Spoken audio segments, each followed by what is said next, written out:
Bonjour, je suis Gilles Mancillon, je viens de vous saluer aujourd'hui, bienvenue sur ma chaîne, j'espère que vous passez une bonne journée. Je viens de tirer quelques cartes, je vais discuter de certains principes de sagesse, hein. On essaye de découvrir cette sagesse qui permettra de nous élever. Avant de tirer des cartes, je voulais dire que c'est important quand on fait des résolutions, on se prépare à la fin de l'année, et souvent on fait des résolutions le 1er janvier, par rapport à ce que l'on désire faire par rapport à l'année. Mais si on regarde en arrière, on s'aperçoit que ces résolutions, bon, il y a des gens qui ont une volonté de faire, ils décident quelque chose, ils n'ont pas besoin d'attendre le 1er janvier, pouf, c'est fait. Mais pour beaucoup de gens, c'est pas si facile que ça. Donc l'idée, c'est de le faire maintenant, et au 21 décembre, on va pouvoir ancrer ces changements, et on sera pas, parce que si on attend le 1er janvier, on sera pris dans le tourbillon de l'année, on aura raté l'opportunité. Donc il faut utiliser ce solstice pour vraiment lâcher prise, avant, se préparer pour lâcher prise sur l'ancien, et se préparer pour le nouveau, c'est très important, même si bon, ça demande certains compromis pendant les fêtes. Je veux aussi dire il y a certaines pensées habituelles, des croyances. Une pensée habituelle, c'est une croyance ou des habitudes qui reviennent et qui reviennent et qui reviennent, mais on sait que bon, c'est pas vraiment ce que l'on veut, donc il faut apprendre à les ignorer aussi longtemps que nécessaire. Éventuellement, elles vont disparaître, hein, c'est-à-dire c'est toutes sortes d'habitudes qu'on a et qui sont pas. On sait ce qui est bien pour nous, bon, parce que bon, je parlais d'arrêter le café, le tabac, l'alcool, les produits pharmaceutiques, toutes ces choses-là, c'est ces produits de confort. Mais bon, c'est vraiment écouter votre. Enfin, je ne prends pas de produits pharmaceutiques, mais je bois pas d'alcool, mais bon, disons que c'est des choses, bon, chacun doit voir par rapport à ce qu'il est guidé, hein, c'est vraiment savoir qu'est-ce qui est prioritaire, il n'y a que vous qui savez ce qui est prioritaire pour vous, donc créer cette connexion, cette communication, accepter la possibilité de communiquer avec votre moi supérieur, votre âme, vos guides, votre présence je suis, et une fois que les informations sont reçues, il ne faut pas douter des informations que l'on reçoit. Alors je vais tirer des cartes quand même, après ça je vais rentrer dans mes... Alors, le tableau derrière moi, j'ai fini là, parce que je pensais qu'il n'était pas fini, et puis bon, qu'il était fini, et puis en fin de compte, il restait les petites choses, mais là, je crois que ça y est, il est bouclé celui-là. C'est sur le corps de lumière. C'est pas encore un corps de lumière complètement ouvert, hein, il y a toutes sortes de... Et ici, dans son aura, il y a un grand nombre de planètes, hein, dans l'aura, avec Mars et Vénus de chaque côté, qui sont le positif et le max négatif, le masculin et le féminin, qui permettent d'allumer ce corps de la lumière. Le masculin, Mars, a besoin de travailler avec le corps émotionnel, et ce qui permet à Vénus d'ouvrir ce corps de lumière. Et puis là, c'est les 7 chakras principaux du corps humain, hein. Bon, il a sur son épaule, il a l'oméga avec la Trinité, puis les 7 aspects, enfin, il y a toutes sortes de subtilités dans ce tableau. Il est un peu explosif, disons. Mais enfin, il est quand même stable, suffisamment stable pour pouvoir que je puisse penser qu'il soit fini. Alors la situation pour nous aujourd'hui, c'est le bonheur. Il faut s'abandonner au bonheur. Il faut accepter que le bonheur est la plus haute. Une fois qu'on a trouvé ce bonheur, il faut trouver un moyen de rester serein pour pouvoir en profiter et pouvoir continuer. Il faut savoir que ça peut devenir une condition permanente malgré les chaos du chemin.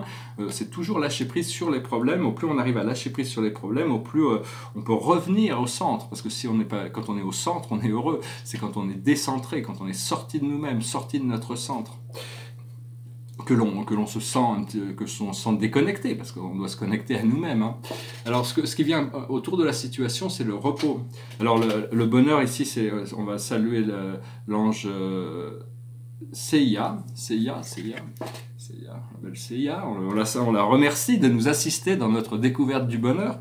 Après ça, c'est le repos qui vient autour de cette situation, et c'est l'ange Jabamiya. Alors on salue l'ange Jabamiya, on le remercie de nous apprendre à nous reposer, à nous restaurer. C'est très important d'apprendre à se relaxer, à se reposer naturellement. Ce que l'on voit devant nous, c'est la solution. Et c'est Ayaha, la belle Ayaha, l'ange Ayaha. Bon, elle a une belle couronne, hein, elle est magnifique. Et ici, c'est la solution. On a déjà la solution, on voit déjà la solution, on voit déjà le bout du tunnel. Il faut juste agir dans ce sens. Dans notre subconscient, passé lointain, c'est le jugement, c'est Ahamiya. Ahamiya, c'est l'ange Ahamiya. Donc disons qu'il y a déjà eu des choses qui ont été décidées. Le jugement, c'est-à-dire c'est un jugement, c'est de trancher sur les choses. C'est-à-dire notre voie est déjà dessinée, hein. Le jugement aussi, ça veut dire aussi savoir qu'on sait pas, de savoir qu'on ne sait pas. Et donc on peut s'en remettre au divin pour nous montrer la voie, nous montrer le chemin. Actuellement, notre situation, c'est l'humilité. C'est l'ange Anahuel. C'est vraiment l'humilité, c'est très important. Au plus on est humble, au plus les choses sont faciles. Dans le I Ching, ils disent les choses pour quelqu'un qui est modeste, la vie est facile. C'est quand on sort de cette modestie qu'on a besoin de tant de choses pour nous rendre heureux. Alors qu'en réalité, si on arrive à se contenter d'une vie simple, on peut trouver une satisfaction permanente. Ce qui arrive dans le futur, c'est la mission. Kaliel, c'est l'ange Kaliel. Alors, il nous prépare pour notre mission. On a une mission sur Terre. On est venu pour remplir certaines. Donc, moi personnellement, je suis en train de nettoyer tout mon champ énergétique. C'est assez. Des fois, c'est un peu pénible. D'ailleurs, je voulais dire, hier, je me suis réveillé à 6 h du matin avec un cauchemar complètement bizarre. Ça faisait des années que j'avais pas eu de cauchemar. Bon, j'imagine que ça libérait quelque chose. Mais enfin, toute ma journée, ça a mis des doutes dans tout le procédé de ma journée. Et bon, finalement, à la fin de la journée, ça y est, j'ai réussi à revenir sur le vrai, sur ce qui, de ne pas me laisser emporter par ces ombres, ces doutes. Alors la force que l'on a dans cette situation, c'est la compassion. C'est l'ange Yahalaï.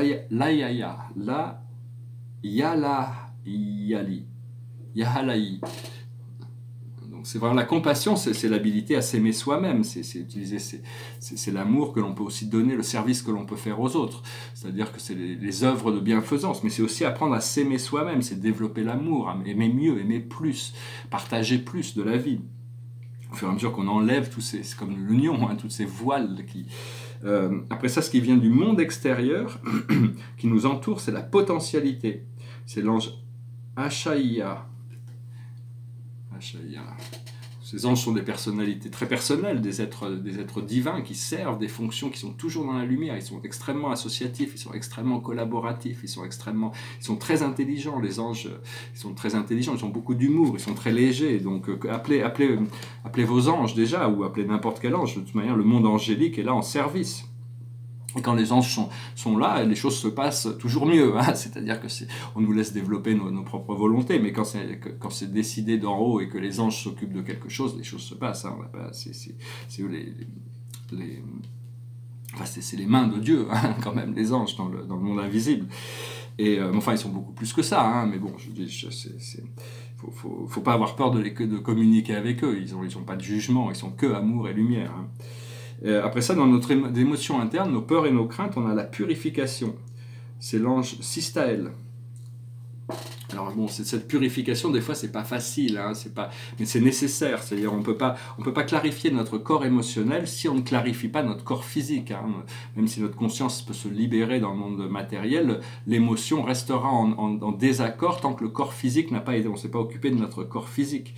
Moi, je disais ce matin, par exemple, l'esprit me demandait de parler. D'habitude, on me demande d'abord d'aller courir. Et il y avait une pluie battante, il gèle et tout ça. Alors je m'habille pour aller courir, je vois cette pluie battante et je me dis, oula, on m'a pas demandé d'aller courir, je vais pas le faire. Puis je vois quelqu'un courir quand même. Alors j'y ai quand même été. Donc c'était assez bon, parce que j'aime pas trop ça, mais ça m'aide à accélérer le procédé de guérison de mon corps physique, le fait de pouvoir pousser un petit peu tous mes poumons, pousser toutes ces toxines. Le sport est très important. Il faut vraiment s'occuper de son corps physique d'une manière ou d'une autre, chacun à son niveau. Je ne parle pas de sport compétitif, je parle juste pour la santé. Ou de sport à la télévision, je ne parle pas de ça. Je parle de sport, d'exercice physique. C'est très important de rester en forme. Et l'aboutissant, c'est la requête. C'est Ieyazel. L'ange Ieyazel. C'est-à-dire que la requête, on a le droit de demander, et quand on demande, on reçoit. Donc c'est important de faire ces requêtes, de savoir que l'univers écoute toutes les pensées, Dieu entend toutes les prières. Seulement, il faut... et toutes les prières sont entendues et reçues, mais il faut être dans une position de pouvoir recevoir la réponse, de pouvoir recevoir la situation, parce que si on met des blocages en pensant que on n'a pas ça, ou on ne mérite pas, ou il y a des doutes ou quoi que ce soit, ça crée un obstacle à pouvoir recevoir ces choses. Alors, donc voilà, je voulais dire, c'est important, il ne faut pas attendre le 31 pour prendre ses résolutions, il vaut mieux le faire maintenant pour pouvoir ancrer les transformations dès le 21 décembre, et à partir de là, on va pouvoir voir que les transformations se feront beaucoup plus facilement. Toutes ces choses dont je parle sont assez faciles à dire, faciles à comprendre, mais la sagesse vient dans leur application, comment on met ces choses en application, c'est toujours... Mais et puis bon, il faut pouvoir les mettre en application suffisamment longtemps pour pouvoir voir un résultat, parce qu'il y a toujours cette urgence intérieure, mais bon, une fois qu'on a fait ça, après ça, l'univers est patient, quoi. Il faut être patient aussi. Il faut comprendre qu'on est toutes les circonstances de notre vie, on est toute la vie que l'on peut comprendre et concevoir, nous sommes tout. Et donc, en créant notre réalité, on s'aperçoit, bon, quand on est en train de sortir de notre cocon, hein, on s'aperçoit qu'on a créé des choses inconscientes. Et donc, des fois, personnellement, j'ai un peu l'impression de me trouver victime de mes circonstances, alors qu'en réalité, c'est moi qui ai tout créé inconsciemment, par mon inconscience. Et donc, à tout moment, on peut changer toute chose en changeant le monde des causes. Personnellement, bon, voilà, je voulais aussi je vais peut-être retirer quelques cartes. Après, je voulais discuter de différents petits sujets. Oui, je veux dire, on est aussi des êtres multidimensionnels, hein, en réalité, mais on nous a appris à ne croire qu'en cette réalité physique et matérielle, alors qu'en réalité, originalement, on était créés comme des êtres multidimensionnels. On pouvait vivre dans la physicalité, mais notre conscience était ouverte sur les autres dimensions. On était télépathiquement connectés au Père Mère Dieu de notre univers, au monde des anges, au monde des galactiques, sous Atlantis, tout ça était clair. Puis après, il y a eu, enfin, même avant Atlantis, mais il y a eu à un moment donné, il y a eu des êtres qui sont venus ici, qui venaient d'Orion et qui ont manipulé l'ADN pour fermer toutes ces voies de communication avec le monde spirituel, pour créer une sorte de race d'esclaves qui pouvait leur permettre de miner les ressources de la planète. Mais enfin, tout ça, c'est vraiment fini. Ça nous permet de réouvrir notre ADN pour retrouver toutes ces parties multidimensionnelles de nous-mêmes. Et vu qu'on a vécu longtemps dans l'obscurité, il y a encore plus de mérite à arriver dans la lumière, et on va pouvoir découvrir des nouvelles forces que s'il n'y avait pas eu tous ces problèmes temporels, on n'aurait pas pu découvrir cette libération. Il ne faut pas en vouloir au programme. Savoir qu'après les guerres galactiques, la lumière a gagné les guerres galactiques. C'est des guerres qui ont duré des millions d'années et c'était très très destructif. Mais enfin, ça a appris des choses, et maintenant, bon, la paix commence à s'établir dans la galaxie. Mais à la fin de cette guerre galactique, il y a eu certains compromis qui ont été faits entre les forces de la lumière et les forces de l'obscurité. Et la Terre a été donnée aux forces de l'obscurité. Donc c'est devenu une sorte de planète prison, hein. Et la Terre a une constitution très libre, elle est très ouverte. Elle voulait participer de manière, en tant que personne intelligente. Elle a accepté toutes les âmes sombres, tous les réfugiés. Mais bon, quand le Christ est venu, il a rouvert tout ça, hein. Il savait que bon, ça prendrait du temps pour revenir à cette lumière amour. Mais il a vraiment... Alors, avec sa mission, il a vraiment tout clarifié, hein. Enfin, je veux dire, il a établi la lumière et la vie sur Terre, hein, pour tout le monde, hein. Donc, je tirerai quelques cartes, on va voir par rapport à la cache. J'espère que ces idées résonnent avec vous. Enfin, de toute manière, c'est des choses, on est tous très différents, hein, donc il faut prendre faut voir ce que l'on peut utiliser pour notre plus haut bien. Le plus haut de sagesse aujourd'hui pour nous, c'est la vie romantique. C'est la vie romantique. Bon, bah, ça, c'est être ouvert au potentiel ou développer l'actuel, hein, ça dépend de votre situation. Confirmé par ce que l'on doit comprendre, c'est l'époux-l'épouse. Donc c'est une relation familiale, hein, c'est la famille, c'est une relation intime, profonde. C'est parce que il y a des relations superficielles et des relations profondes, hein, c'est pas les mêmes choses. Après ça, il n'y a pas de jugement sur le fait d'accepter d'avoir envie d'avoir des relations superficielles, mais une relation profonde nous comble beaucoup plus qu'une relation superficielle. Ce que l'on doit faire, c'est les anges. On doit s'élever à l'intérieur, se connecter, s'élever dans cette dimension angélique qui nous permet de trouver cette grâce, cette facilité, cette compréhension, ce sens de la joie et du bonheur. Et on va pouvoir découvrir ces mondes. Quand on sera prêt, on sera invité, on aura des guides qui nous montreront tous ces plans du monde angélique. Et l'aboutissant, c'est le Père, c'est Dieu, c'est reconnaître la présence de Dieu dans toutes choses, dans tous les êtres, au-delà de l'illusion. En réalité, la présence du Créateur, la présence de l'infini est partout. C'était un philosophe qui s'appelait Empédocle, au VIe siècle avant Jésus-Christ. Il avait déjà découvert ça, que tout était dans tout. L'infini se cache en toutes choses. Les gens le prenaient pour un fou, hein, ils l'ont exilé éventuellement, mais il avait une sorte de pouvoir magique. Enfin bon, c'était un grand philosophe.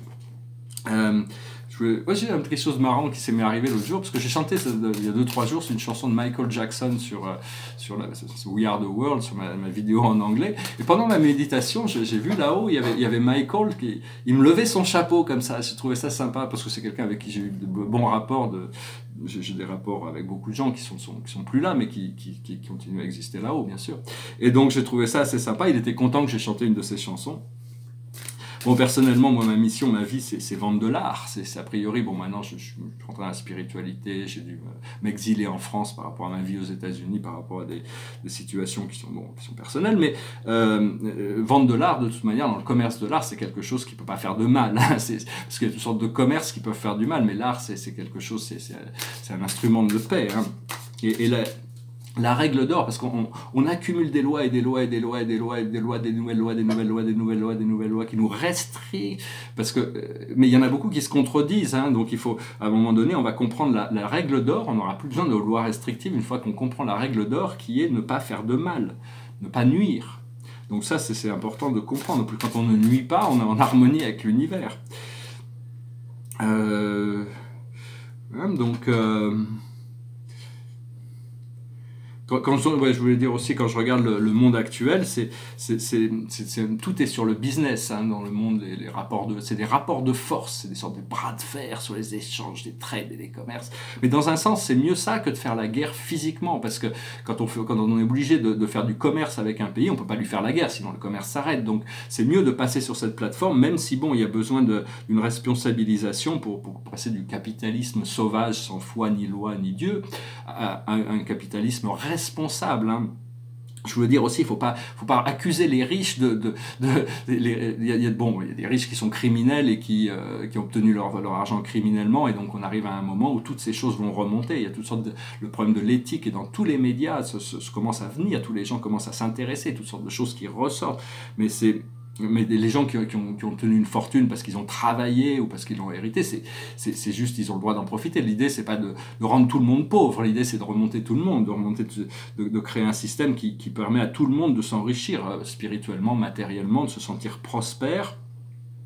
Là, bon, au niveau politique, à mon avis, la première chose à faire, c'était, quitte à sacrifier un sous-marin nucléaire, pour le prix d'un sous-marin nucléaire, on pourrait créer des habitats pour tous les gens qui vivent dans la rue. C'est common sense pour moi, hein, mais c'est pas le common sense de ce qui se passe actuellement. Mais donc éliminer la pauvreté, mais avec ça il y a une nécessité d'éducation, parce que la pauvreté c'est dans la tête. On est tous riches en réalité, on a tous cette richesse intérieure, mais c'est une richesse qu'on doit cultiver. Après ça, il faut trouver des moyens de simplifier la vie. Il y a toutes ces procédures, et c'est lourd, et ça crée des...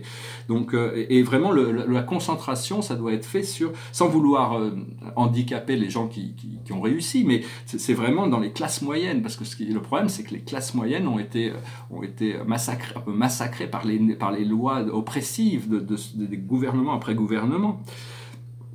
Et donc la liberté vient des classes moyennes, hein. C'est là où la liberté, la bonheur, les familles, donc c'est vraiment redonner ce pouvoir aux classes moyennes de pouvoir vivre, de simplifier la vie.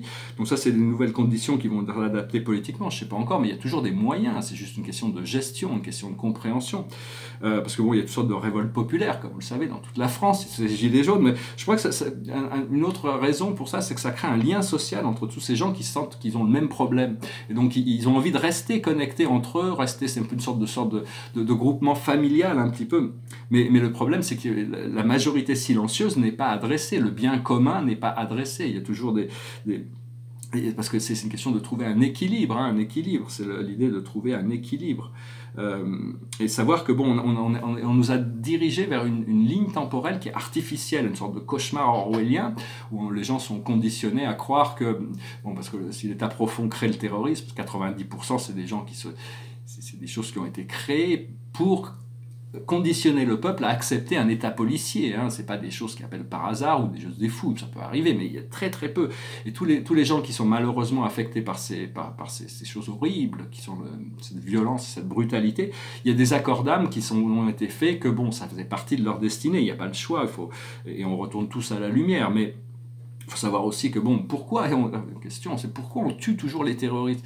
Parce que si on les attrapait, ils pourraient parler, ils pourraient expliquer qui c'est qui les a commandés, qui c'est qui les a entraînés, tout ça.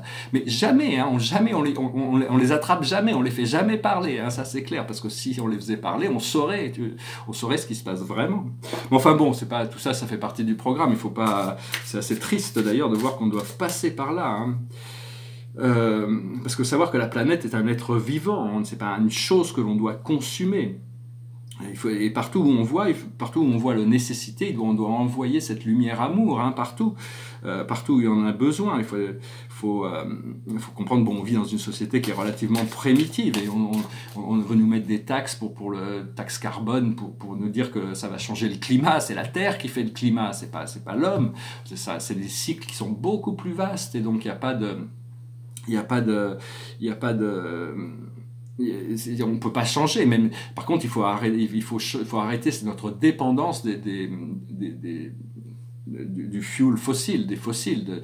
Il faut arrêter de consommer. Il y a des moyens, grâce à l'hydrothermie, il y a toutes sortes de technologies qui ont été développées, mais qui ne sont pas commercialisées, parce que bon, il y a des intérêts économiques derrière tout ça. Donc bon, il faut voir tout ça de manière légère, le plus légèrement possible. Et il faut apprendre à faire des sauts quantiques. Il faut apprendre à faire des sauts quantiques. Il faut comprendre que à partir du moment où on peut manifester les choses grâce à notre foi, hein, c'est vraiment nos croyances. Et une fois qu'on n'a plus de doute, c'est le meilleur exemple pour ceux qui peuvent y croire. C'est par exemple quand Moïse a ouvert la mer Rouge, il n'avait aucun doute que Dieu allait pouvoir faire ça pour lui. S'il avait eu un doute, ça ne se serait pas passé. Donc c'est vraiment renforcer notre foi et pouvoir trancher sur les choses de manière douce, sur les choses, parce que même les âmes sombres, elles sont dans leur programme, elles ne savent pas faire mieux, donc il ne faut pas leur en vouloir. Mais bon, il y a toute une nécessité de nettoyage. Alors la carte de la journée pour nous, c'est le 8 de Michael. Vous pouvez être libre et ayez le courage de changer la situation, ne pas voir clairement les choses. Donc voilà, on est en train de nettoyer tout ça. Il faut avoir le courage de pouvoir changer certaines choses qui sont dans notre pouvoir, parce que les choses qui ne sont pas dans notre pouvoir, ça fait partie d'un plan supérieur, donc tout ça, ça fait partie de l'amour divin, aussi bizarre que ça puisse paraître. Tous les problèmes du monde viennent de la volonté divine, hein. Donc c'est juste qu'on a besoin de ça pour notre éducation. Une fois qu'on n'aura plus besoin de ça, on passera à autre chose. Dieu comprendra qu'on n'a plus besoin de ça, plus de violence. Toute cette brutalité, cette violence, c'est quelque chose qui est devenu très habituel. J'avais pensé une solution, je ne sais pas si c'est applicable, mais tous les gens qui ne se reconnaissent que par la violence et la brutalité, c'est de les mettre tous dans une île. Et puis, bon, la première fois, on leur donne un avertissement, 2 avertissements. La 3e fois, on les envoie dans cette île et que tous les gens, ils peuvent s'entretuer, hein, comme ça, il n'y a pas de. S'il y a vraiment que ça qui les fait vivre, c'est la violence et la brutalité. Bon, faut pas envoyer des gens là-bas non plus qu'on peut réintégrer. C'est comme les prisons. Si on jeter les gens dans des cages, dans des conditions inhumaines, c'est pas humain. Il faut créer un principe d'éducation à l'intérieur des prisons pour que tous ces gens puissent trouver déjà une voie d'évolution psychique et deuxièmement, il faut leur donner la possibilité de s'éduquer pour se réinsérer. C'est pas juste... sinon, enfin bon, toutes ces idées par rapport au monde terrestre, c'est juste des idées comme ça. Hein, toutes les idées par rapport au monde spirituel, c'est des vérités. Par contre, toutes les idées du monde terrestre, c'est des choses relatives. C'est juste des aspects. Hein, et puis, il y a toujours la vision contraire qui peut aussi venir pour dire... Donc, il va falloir s'asseoir autour de la table, discuter, savoir qu'est-ce qu'on a besoin. Savoir connecter à Dieu, il n'y a rien qui n'est impossible, hein, donc il faut vraiment se connecter avec cette source, savoir que le temps c'est le séparateur, c'est ce qui nous sépare des choses, mais éventuellement le temps va s'effondrer. Quand on arrive dans la 5e dimension, le temps n'existe plus, tout ce que l'on pense, on le reçoit immédiatement. Après ça, la physicalité prend du temps à se manifester, mais on a déjà reçu les choses. Donc voilà, Il faut savoir que bon, on travaille pour l'univers, mais l'univers travaille pour nous. Il faut demander l'assistance de l'univers. L'univers, il y a toutes sortes de présences invisibles qui nous permettent de voir que les choses peuvent se passer beaucoup plus facilement. Faut essayer de simplifier sa vie au maximum. Hein, c'est ce que... Oui, parce que les situations du monde terrestre, honnêtement, c'est tellement chaotique qu'on n'a pas trop envie de s'y intéresser. On serait peut-être mieux dans une vie en dehors du monde, à vivre entouré de fleurs, dans le bonheur. Mais bon, il y a une nécessité quand même de venir dans le monde pour aider à faire avancer le programme. Alors la carte de la journée, c'est la lumière qui se dissout. Des fois, il faut que la lumière puisse se dissoudre pour qu'une nouvelle lumière puisse arriver. Donc tout ça, c'est en train de se dissoudre. Hein. Il y a toutes les vieilles idées, toutes les vieilles croyances, toutes ces choses-là sont en train de se dissoudre. Et puis ouais, voilà aussi. Puis je voulais finir, je voulais dire qu'il y a la loi de non-interférence. Hein. C'est-à-dire que vu qu'on nous a donné la volonté, le libre arbitre, tous ceux des plans supérieurs n'ont pas le droit de nous prendre ce libre arbitre, de choisir pour nous. Donc c'est à nous, le libre arbitre nous a été donné pour choisir l'amour, l'inclusion et l'unité, pas la séparation, l'exclusion et la peur.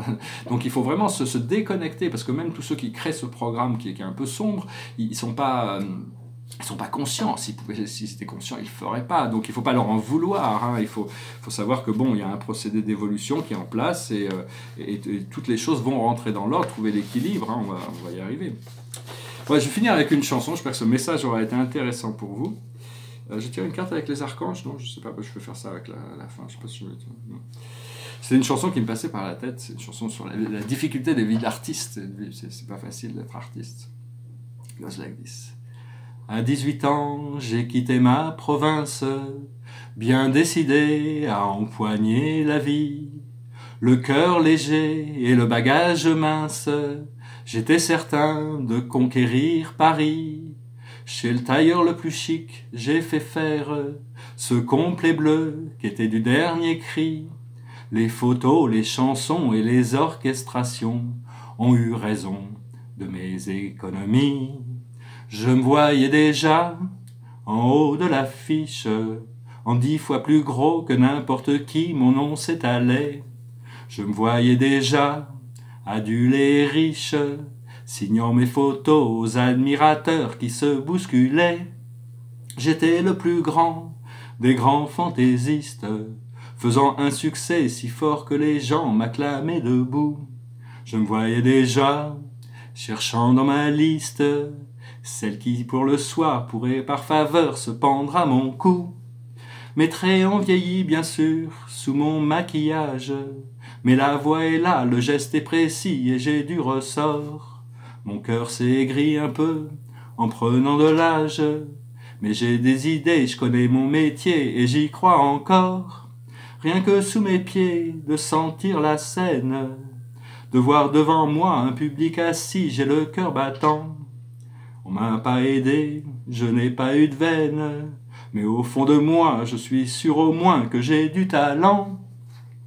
Mon complet bleu, il y a 30 ans que je le porte, et mes chansons ne font rire que moi. Je cours le cachet, je fais du porte-à-porte, pour subsister, je fais n'importe quoi. Je n'ai connu que des succès faciles, des trains de nuit et des filles à soldats. Les minables cachés, les valises à porter, les petits meublés et les maigres repas. Je me voyais déjà en photographie, au bras d'une star, l'hiver dans la neige, l'été au soleil. Je me voyais déjà racontant ma vie, l'air abusé à des débutants friands de conseils. J'ouvrais calmement les soirs de première, 1000 télégrammes de ce tout Paris qui nous fait si peur. En mourant de trac, devant ce parterre, entrer sur la scène sous les ovations et les projecteurs.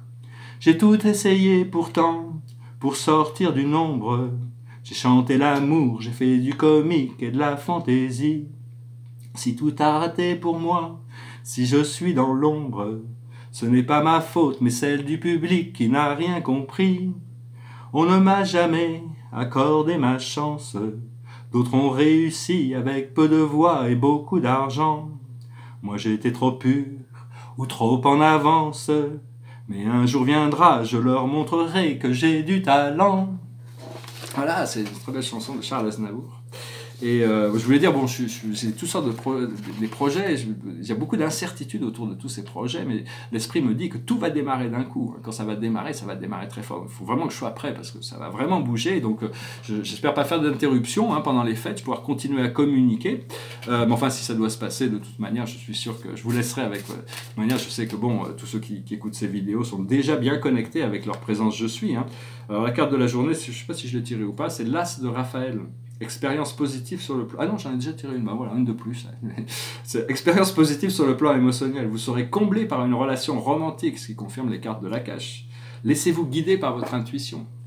Voilà, donc j'espère que vous avez apprécié cette vidéo. Je vous souhaite une excellente journée. Je vous remercie pour tout et puis je vous dis à bientôt. Namaste.